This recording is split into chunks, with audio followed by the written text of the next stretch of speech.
buenas a todos, bienvenidos una vez más a una nueva edición de Eurasia 1945. Soy Rubén y hoy vamos a hablar de uno de los escenarios de los que para mí es de los más difíciles a los que se hubieron de adaptar los combatientes en la Primera Guerra Mundial, y me refiero al Teatro de los Montes Dolomitas en el frente de los Alpes.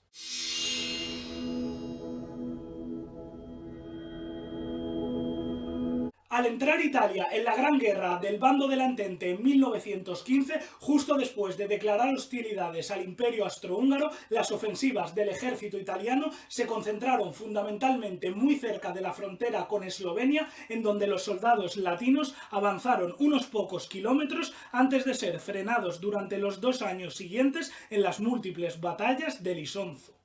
Sin embargo, en el sector más al norte del frente de los Alpes, los italianos también presionaron en los montes Dolomitas, llegando a cruzar la frontera y a disputarse algunas plazas con el ejército austrohúngaro hasta que la línea se estancó, como en el resto de sectores. A partir de este punto comenzaría la larga campaña estática sobre los montes Dolomitas, aunque antes de continuar es necesario que conozcamos un poco más acerca de los aspectos geográficos y climáticos de esta cadena montañosa. ¡Vamos con ello!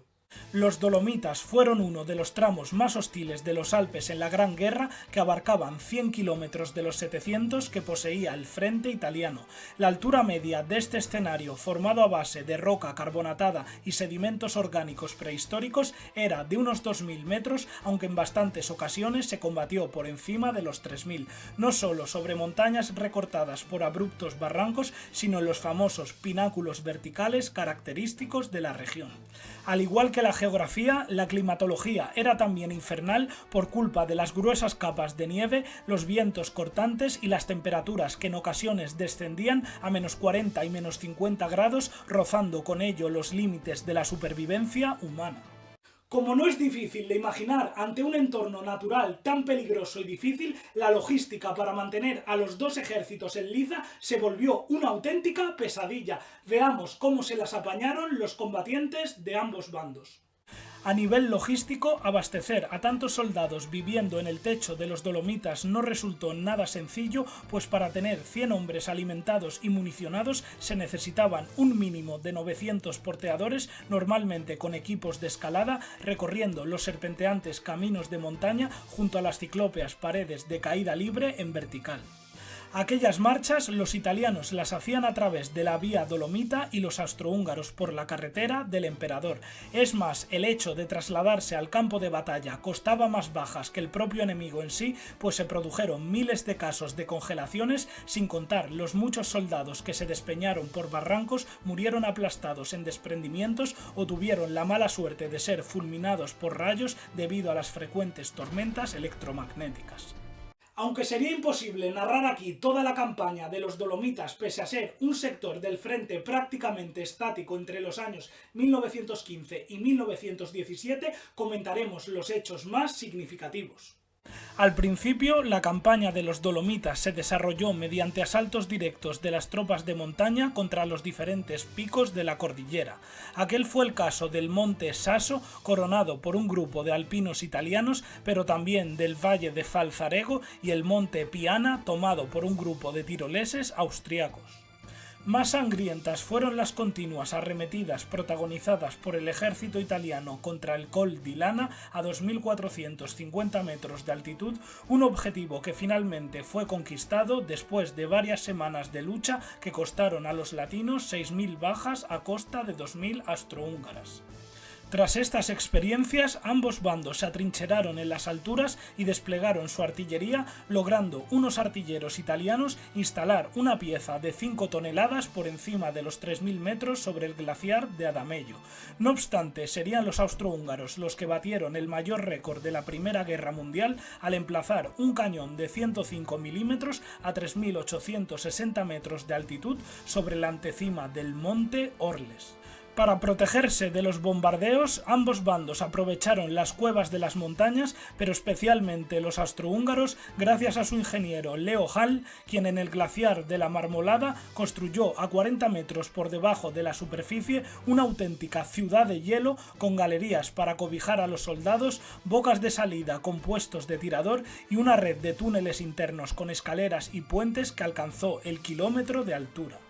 Como desalojar a un enemigo aferrado a la montaña era muy difícil, una de las tácticas más frecuentes fue la de excavar minas subterráneas, tal y como hicieron los italianos al volar con 5 toneladas de ghegnita el pico del monte Tofane, cuya explosión removió 10.000 toneladas de roca y sepultó a un batallón austrohúngaro, haciendo que se rindieran los 140 supervivientes.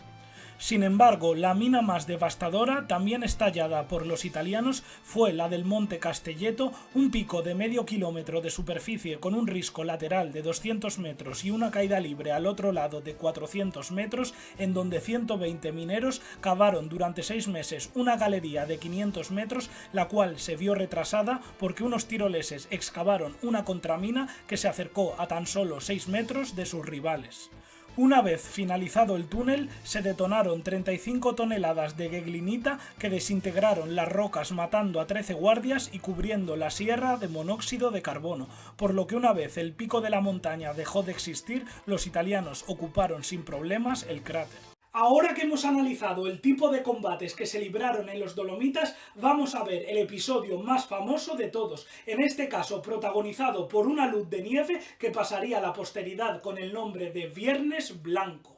Repentinamente, el viernes 13 de diciembre de 1916 se produjo una avalancha en el glaciar de la Marmolada de 3.350 metros de altitud, seguramente a causa del impacto de un proyectil de artillería contra las acumulaciones de hielo, de donde se desprendieron 1 millón de metros cúbicos de nieve, los cuales se precipitaron contra los atrincheramientos del ejército italiano y el ejército austrohúngaro. El tsunami blanco en primer lugar sepultó a medio millar de cazadores austríacos y un centenar de fusileros bosnios que se ubicaban en el refugio del Gran Poz, para acto seguido arrollar con su manto helado de entre 8 y 12 metros de altura las demás posiciones austrohúngaras. Tampoco se salvaron las trincheras del ejército italiano, pues los temblores hicieron que se derramara la nieve contenida en los demás glaciares y por tanto también murieran centenares de latinos, la mayoría de la 7ª División Alpina que se desplegaba en Val Campi d'Aire. Aquel triste suceso, conocido como el Viernes Blanco, se cobró la vida de 10.000 tropas austrohúngaras e italianas en lo que sin duda fue la mayor tragedia provocada por una avalancha hasta la fecha en la historia.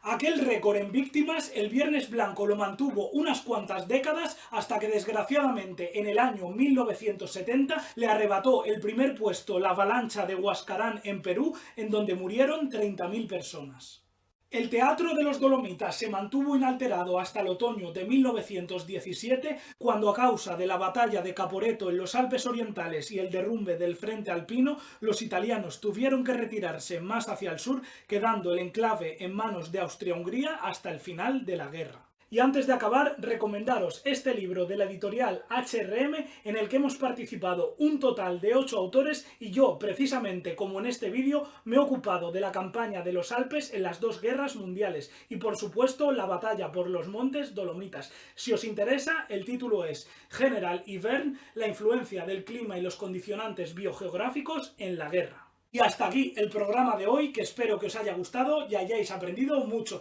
Aprovecho para informaros de que tengo Patreon para aquellos que me queráis apoyar y agradecer su esfuerzo a mis mecenas. Y dicho esto, lo de siempre, invitaros a suscribiros a este canal, a darle a like, a dejar vuestro comentario en la caja, a compartir el vídeo y a visitar mi página web de la Segunda Guerra Mundial, www.eurasia1945.com. ¡Adiós!